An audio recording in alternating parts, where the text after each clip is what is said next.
Preposition মনে রাখার সহজ উপায়ের দ্বিতীয় পর্ব নিয়ে আলোচনা করব। পঞ্চম থেকে ডিগ্রি কোর্স এবং তারপরেও যারা কম্পিটিটিভ এক্সামিনেশনের জন্য তৈরি হচ্ছে তাদের প্রত্যেকেরই জন্য কিন্তু প্রিপোজিশন দরকার। আজকের একটা প্রিপোজিশন দেখাবো, যে প্রিপোজিশনটা খুব সহজেই মনে রাখা যায়। আমরা জানি অন, আপন, ওভার, অ্যাবাভ সবগুলোর মানে কিন্তু উপরে। এগুলো কি করে মনে রাখবো? অন মানে উপরে, আপন মানে উপরে, ওভার মানে উপরে, অ্যাবাভ মানে উপরে। একটা ছোট্ট উদাহরণ দেখি। বাড়িতে মনে করে ইলেকট্রিক মিস্ত্রি এসেছে বাড়িতে ফ্যানটা লাগানোর জন্য, ফ্যান, সিলিং ফ্যান। এইটা মনে করো বাড়ির মেঝে, এই মেঝেতে একটা টুপি পড়ে আছে। মিস্ত্রি এসে টুপিটা মাথায় দিল।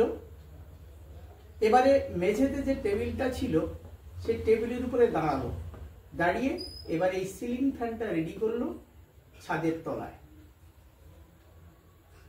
তাহলে কি হবে? এই যেহেতু মেঝে ছিল স্পর্শ করে আছে, তাই অন দি ফ্লোর, অন মানে উপরে।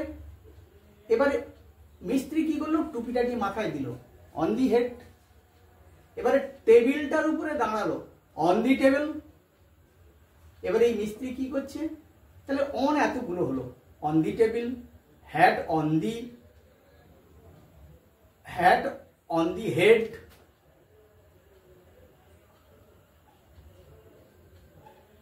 হ্যাড অন দি হেড, মাথায় টুপি লাগালো, হ্যাড অন দি ফ্লোর, এখানে টুপি ছিল। এবার কি করলো? সে ফ্যানটা লাগাচ্ছে। আমরা জানি ছাদের তলায় যে অ্যাঙ্গেলটা থাকে সেটা ইউ আকৃতি।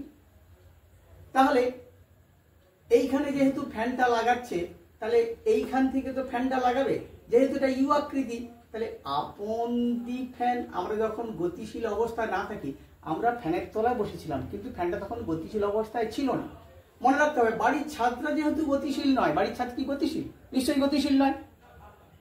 সিলিং, আপন দা সিলিং, এই যে আপন দা সিলিং, দে টুক শেল্টার আপন দা সিলিং, তারা ছাদের তলায় আশ্রয় নিয়েছিল।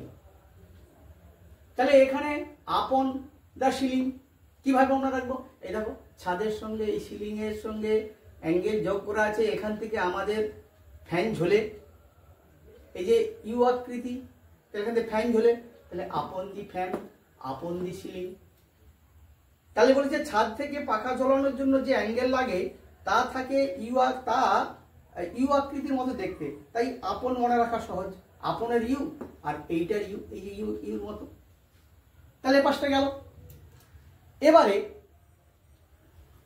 ওভার আর অ্যাবাভ এই দুটোর মধ্যে পার্থক্য। ওই মিস্ত্রি কি করলো?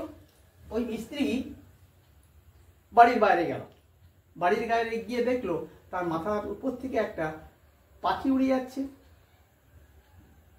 তারপরে দেখলো মাথার উপরে ঘুড়ি উঠছে, তারপরে দেখলো এরোপ্লেন। এগুলো সব কিন্তু গতিশীল অবস্থা। পাখি যখন উড়ে যাচ্ছে সেটা কিন্তু গতিশীল অবস্থায়, ঘুড়ি যখন উঠছে সেটা কিন্তু গতিশীল অবস্থায়, এরোপ্লেন যখন উড়ে যাচ্ছে সেটা গতিশীল অবস্থায়। তখন আমরা কি করবো? ওভার। এরপরে উড়ে যাওয়ার পরে দেখলো মাথার উপরে খোলা আকাশ, নক্ষত্র, চাঁদ, সূর্য, এরা সবচেয়ে উপরে। তাহলে অ্যাবাভ আর ওভারের মধ্যে পার্থক্যটা আমরা কি করে বুঝবো? যে দেখো এখানটায় কটা অক্ষর আছে? পাঁচটা। 1 2 3 4 5, পাঁচটা অক্ষর মানে সবচেয়ে উপরে, কোনোটায় পাঁচটা নেই। তাহলে চাঁদ সবচেয়ে উপরে থাকে, সূর্য সবচেয়ে উপরে থাকে, খোলা আকাশ, নক্ষত্র সবচেয়ে উপরে থাকে। মনে রাখা সহজ। এটা পাঁচটা অক্ষর আছে, আমার অসুবিধা কোথায়? এটা দেখো চারটে অক্ষর আছে, যার জন্যে আমার মাথার উপর দিয়ে পাখি উড়ে গেল, ঘুড়ি উঠছে, এরোপ্লেন উড়ে গেল। আর ওভার আর আপনের মধ্যে পার্থক্য করাও সহজ। ফ্যানটা ঝুলবে কোত্থেকে? অ্যাঙ্গেলটা না থাকলে তো ফ্যান ঝুলবে না। ওই যে এইখান থেকে আমি ফ্যানটা জ্বালাচ্ছি, তাহলে আপন দি ফ্যান, কিন্তু ফ্যান গতিশীল অবস্থা থাকবে না, যেহেতু ঘরের ছাদটা গতিশীল অবস্থায় নয়।